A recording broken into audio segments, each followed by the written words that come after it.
Hello दोस्तों, तो आपको या फिर आपके किसी फैमिली मेम्बर को डायबिटीज यानी कि शुगर है तो आपके लिए एक लेटेस्ट न्यूज़ है। लेकिन इससे पहले आपको समझना होगा कि डायबिटीज होता क्या है और ये काम कैसे करता है और इसका इंसुलिन से क्या कनेक्शन है, क्योंकि ये न्यूज़ इंसुलिन इंजेक्शन से ही रिलेटेड है। तो होता क्या है, जब हम खाना खाते हैं तो उसमें शुगर भी होता है और शुगर डाइजेस्ट होने के बाद डायरेक्टली ब्लड में आ जाता है और ब्लड की सेल्स इसे एनर्जी में बदल देती हैं।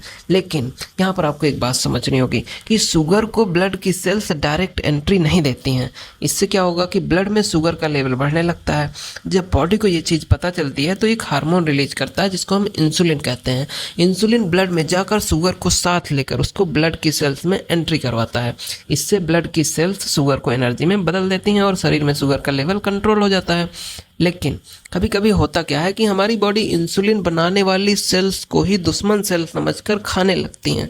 इससे क्या होगा कि हमारी बॉडी में इंसुलिन का प्रोडक्शन कम या फिर रुक जाता है। अभी मैंने बताया था कि बिना इंसुलिन के शुगर को ब्लड की सेल्स में एंट्री नहीं मिलेगी, और अगर ब्लड सेल्स में शुगर को एंट्री नहीं मिलेगी तो शुगर एनर्जी में बदलेगा नहीं, और शुगर एनर्जी में बदलेगा नहीं तो ब्लड में घूमता रहेगा और धीरे धीरे ब्लड में शुगर का लेवल बढ़ जाएगा। इसी कंडीशन को हम टाइप 1 डायबिटीज कहते हैं। इस कंडीशन को ट्रीट करने के लिए डेली बेसिस पर इंसुलिन का इंजेक्शन ब्लड में लगाना पड़ता है, जिससे इंसुलिन ब्लड में जाकर शुगर को कंट्रोल कर लेता है।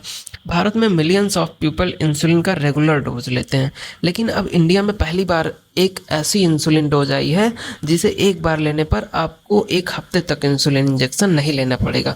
मतलब अब साल भर में 365 डोज की जगह 52 डोज ही लेना पड़ेगा।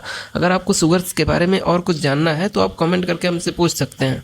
मैं रिप्लाई करने की पूरी कोशिश करूँगा। धन्यवाद।